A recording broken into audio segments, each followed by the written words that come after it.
I did want to take a little bit of a look at this recent segment on the Jimmy Dore show, actually, where he was kind of talking about Nina Turner and how the Progressive Caucus, headed by Pramila Jayapal, recently decided to actually endorse her opponent, Shontel Brown, the incumbent, who is not only a member of the Progressive Caucus, but also the Blue Dog Democrat Caucus. So it's pretty crazy that they let her in the first place. And that's some of the points that Jimmy's making here. And I wanted to get your reaction, Zach, because he goes pretty hardcore against Nina here. And I was just wondering if you thought this was warranted, what your opinion is on Nina Turner at this point. This is a pretty spicy rant, pretty funny stuff. And he also goes after Kyle Kulinski at one point. So again, really excited to chat about this. And it's an insult. This is insulting. Because guess what? If you're throwing away members of the squad who are our best opportunity to get what we need, and also some members of that progressive caucus, then you're not going to have anybody there. So if the prerequisite in summation, the prerequisite for relationship means that I have to do, or the squad has to do everything you say, the way you say do it, then there's not much of a relationship at all. Oh my God. So do you see how so this is her making excuses for politicians who sold you out and did nothing for you, right? And I was tuning out because it was so insulting, but what the really is getting me is this guy nodding along like, yes, I'm swallowing this. and that you're gonna be disappointed. Hell, they're gonna be disappointed with me. Yes. I'm disappointed with you already. Everything you just said was already a disappointment. I'm already disappointed. And immediately after this, she started tweeting about... just for some commentary, or some context rather, this is a clip from the Humanist Report, which took place, I think, in 2020 around the Force the Vote movement. So, shout out to Mike for asking these tough questions in the first place. If you're going to interview someone like Nina Turner, it's a good idea to, actually ask some tough questions. And I think he did that. So, shout out to Mike, but also, just for some context, this interview is about a year old now. He's just playing it in light of the Progressive Caucus's endorsement of Shontel Brown. Yeah. And to be honest, I actually had to double check myself. I was like, wait, did this happen again? Did she repeat herself again? Because she had this was a very infamous interview in the, a lefty progressive world, because, she made that point. Oh, I'm going to disappoint you. Like, that is not an uplifting campaign speech. That is not what you want to hear. And especially after you've just run cover for a bunch of people who did disappoint us, that kind of sounds like you're about to just go queue up with the squad in Congress and just kind of take your place in line and do what they do, which is not shit for the working people. So while I have to diverge with their cheap shots at Mike Figueiredo, I think Mike's aesthetic slaps. But outside of that, I think that they're 100% on here. Access to healthcare instead of Medicare for all. That's where she started going. Okay, and here we go. I said that to Tim Black when we interviewed. I'm saying it to you, Mike. I want them to know you're going to be disappointed at some point. This is her campaign speech. I'm going to disappoint you. Vote for me. What? I'm not going to hold their feet to the fire. Vote for me. My God. If she ever goes against that guy from Colorado, it'll be a real great. But that does not mean that you give up totally on the people who are the best fighting chance that you have. And then there's something called strategy. And our strategy of never using our leverage, but just saying strategy in a really condescending way, as if you don't know that I'm bullshitting you right now. Strategy. What's their fucking strategy, you gaslighting bullshitter? And by the way, I'll just point out that, I used to be a lot more pro Nina Turner than I am these days. I've said it before and I'll say it again. If I lived in her district in Ohio, I would happily vote for Nina Turner. I support Nina Turner's campaign. But that being said, my excitement for Nina has dimmed so much over the last couple years, ever since the Bernie Sanders campaign ended. And I think one of the real turning points for me, at least, was the way she responded in this interview and others to the idea of force the vote. Because, when force the vote was originally proposed as an idea, when it was originally brought up, it seemed so obvious to me. I was like, of course the progressives in Congress should vote against Nancy Pelosi and ask for something in exchange if they are going to vote for her. That seemed like the most obvious strategy to me in the world. It's like simple politics 101. So the fact that Nina Turner didn't kind of separate herself from the squad in the way that she was reacting to that really did disappoint me. The fact that she chose to defend them rather than join the calls for them to force the vote, that really did, reveal to me that she was essentially playing this game and that she would eventually become the same kind of a politician as the other squad members. At least that's what I could tell. But yeah, I mean, I think it's valid to lose a little bit of excitement for Nina and what she would actually do if elected, based on the fact that she wasn't even advocating for force the vote, which again was so obvious to me. When she wasn't even in office. She wasn't even in office when we were still in the, it's time for me to promise you cotton candy, rainbows, and unicorns and shit that we're not going to get. That's the message that you're giving everybody, like, not that I'm invested in politicians lying to people, but you're always going to get the best of them during campaign season and the worst of them while they're in office, right? That's just the way that politics works in this country. And for her to be going on as a never before elected candidate in the United States Congress, obviously she served in the Ohio State Senate, and she has political experience, but I'm just saying she hasn't been in the Washington swamp machine at all at this point. She lost to somebody that was dramatically more centrist to her, even after diluting her message massively, and she still was not able to win over even the Progressive Caucus nominee. The endorsement, excuse me, the Progressive Caucus endorsement the second time around. Not only that, if people need the fact check, we can. Mondaire Jones, and this is thanks to a friend, Jordan Cheriton, friend of the show on Twitter, tweeted out, interesting that after endorsing Nina Turner in 2021, Progressive Caucus Mondaire Jones's super PAC donated $2,000 to new Representative Shontel Brown. So she's not even winning the squad adjacent support right now. Mondaire Jones was kind of the sophomore wave of squad, right? When a few more people got in there, Cori Bush, a few others, right? He was never quite as based as Cori Bush, right? But a lot of people were excited that he was able to win. We've realized that that was not necessarily a real victory for the left, of course, since then, and through these actions, he's kind of illustrated that. But even the point that I'm trying to make is, even though she went out there, even though she betrayed the movement, even though she said, "Oh, I'm okay, disappointing you, I'm not going to fully support force the vote," what she say is like, "Oh, we'll leave all the tools on the table," which was just code for capitulating. I'm going to leave that tool where I just turn my back on the working class. I don't think that she would have been there to make a real fuss about the Senate parliamentarian now with the $15 an hour. It doesn't make sense to believe that. There is no evidence for me to believe that. And look, I've sat within 100 feet of Nina Turner and been personally moved by the things she has to say. I think she has a captivating orator. I think that she will move you if you listen to her speak, and all of those things are true. But we've just seen a lot of poor political decisions emerge from Nina Turner, and I think that Jimmy is correct to point them all out here. We've also seen her become a contributor at TYT. I don't think she left that position when she ran for office, and now we've seen TYT massively supporting her, which, is one thing or another, except for the fact that TYT has a complicated legacy of taking Democratic money and union busting. Yeah, especially in today's climate with all these recent union victories. It's kind of a bad look to be working for a union buster like Cenk Uygur. So I think that is fair to point out. It's their strategy. What was their strategy? They didn't have a strategy. And you know what their strategy ultimately was? Their strategy ultimately was to not endorse you. And they're going to endorse your corporate opponent who takes big pharma money and campaigns with Republicans. That's who those people who you're defending. And yeah, I'll just say it is very sad. It is very pathetic that, Nina Turner, who was defending the squad members so ardently, putting her credibility on the line in order to defend these politicians merely a year ago. Now those same politicians, they're not returning the favor, Nina. It's not like they're endorsing you. It seems to me that Bernie is the only one that's actually endorsed Nina Turner in her second campaign.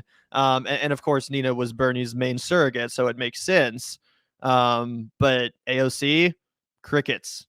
All the other squad members, crickets. Pramila Jayapal, obviously fucking crickets. So, oh god damn, it stings. Yeah, and it's just indicative of where we're at as a left right now. All of this entire video clip that you're reacting to might as well this clusterfuck, a tropical fuck storm that is left politics right now. This clip embodies it all. This face, this still picture of Jimmy Dore pointing at this of Nina Turner and the reaction of both of those respective audiences. That is the left right now. Let's all understand that and keep watching. Defending right now over activists like me. That's what they just did to you. They just stuck a knife in your back and turned it. And what did you get for doing this? You got nothing. You lost your credibility by doing this. Congratulations. You went on to start down. You're holding you down now. You're holding you down. So she already revealed who she is. This is bullshit. Right. And now this is after Pramila Jayapal said if we had a vote on Medicare for all, it would end the movement. They're just making up garbage. People would magically get health care if you if you don't have a vote on Medicare for all, it helps us get Medicare for all. It's the craziest thing you ever heard, and that's what she's defending. That's what she's defending. So she already tipped her hand. Here we go. The grassroots strategy is different than the strategy once you are on the inside. Strategy. You will know when somebody is sold out. Strategy. And I assure you that the squad has not, underline, bold, underscore, sold out. They just endorsed the corporatist. Never mind. Jimmy makes the point I was just going to say. Yeah, it's like, do you still hold that position, Nina? Do you still think the squad hasn't sold out now that they're refusing to help you?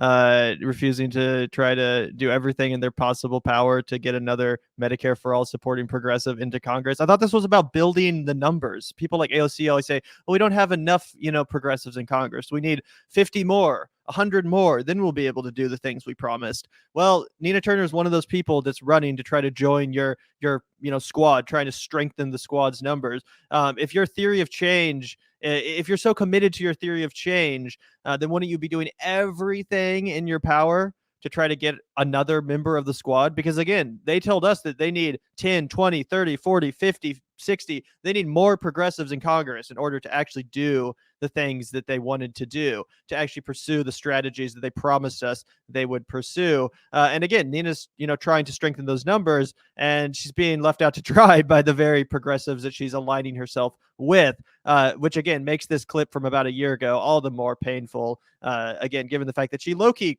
sacrificed her credibility in order to defend these politicians. 100%. And we don't have to play the clip, but this was the closest thing I could find as like evidence to throw up really quickly. Everybody remembers when AOC donated money to literal massive blue dogs. I mean, Tom O'Halloran, guy. We had Eva Putsova, one of our first guests on our show, talking about how horrible Tom O'Halloran's policies were, how little he cared about the massive devastation that was occurring in the Navajo nations and other indigenous peoples nations in his district in Arizona. Or nearby his district. Technically, they're not, they're their own sovereign people. But anyway, the indifference that he showed, there are countless other examples of him just being a dino, basically Republican, corporatist, Democrat. The proof is in the pudding. Like, does she really think that's not corruption either? Like, how did you not see this written in the fucking stars? They showed you who they were. Once they got into Congress, they didn't fucking want to risk anything. The last time that AOC rolled the dice and risked anything was when she endorsed Bernie Sanders in the hospital right after he had his heart attack. And what did we do? We applauded the fucking shit out of that. We said, that is how you use your platform. That is how you have a fucking spine. That is how you stand with the people who stood with you. She never did that again. She never endorsed Cori Bush. In fact, she started actively working against the next Cori Bush, the next AOC, the next Ilhan Omar, right? So yeah, those are the people that you signed up with to be on your team, Nina. So I kind of feel like you dug your own grave on this one. We were making tons and tons of videos about this. We saw through it, and I know you're smarter than I am, so I know you can see through it too. Right. And obviously it's worth mentioning, too, that it wasn't just Jimmy Dore advocating for force the vote. It was Breonna Joy Gray, Bernie Sanders' own press secretary, advocating for force the vote. It was Cornel West advocating for force the vote.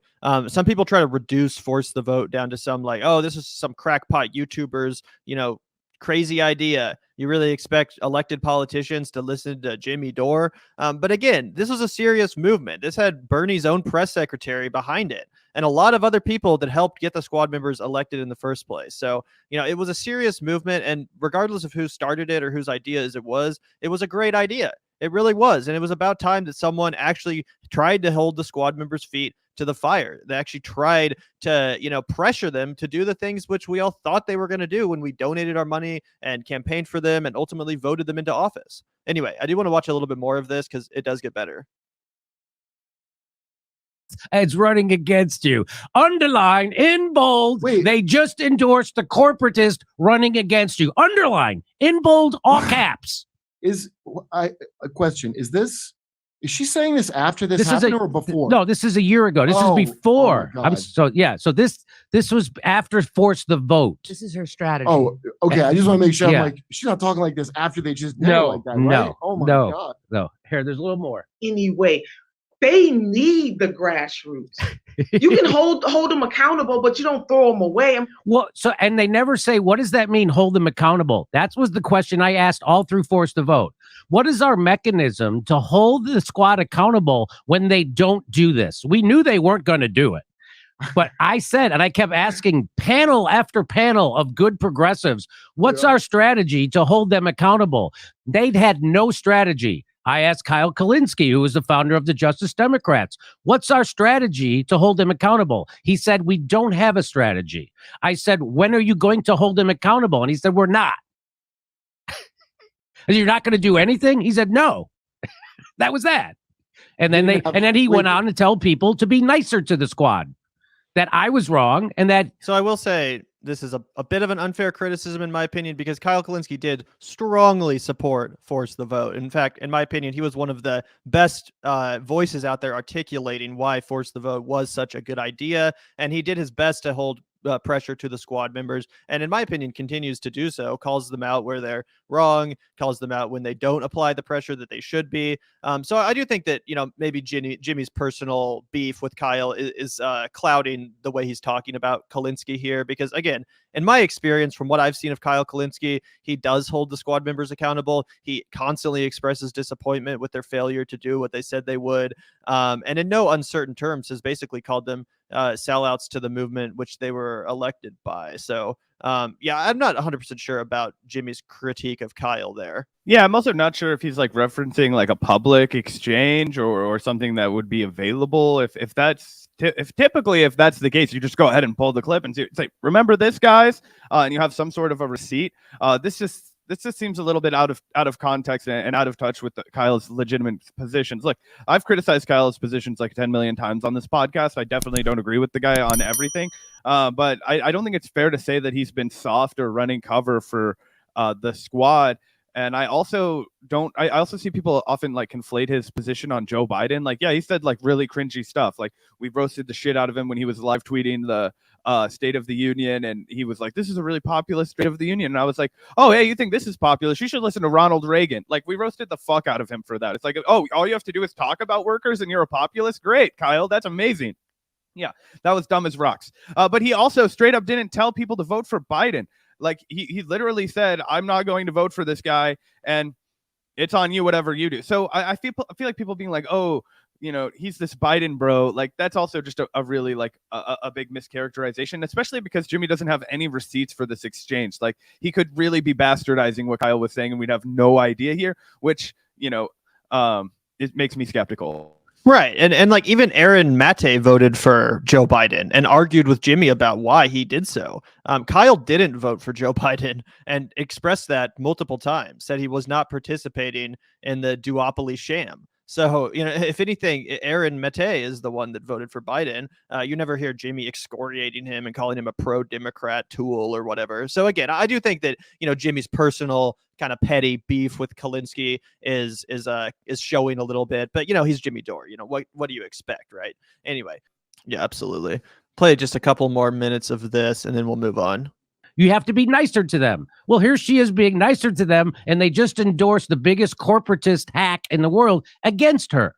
Wait, why did they? I don't understand why she's calling them grassroots, the squad. No, she's saying that the grassroots, like people like us, the organizers, that just because we have our own strategy, they have their strategy, and they need the grassroots. Yeah, I know they need the grassroots, Nina. That's why they're supposed to do what we tell them to do.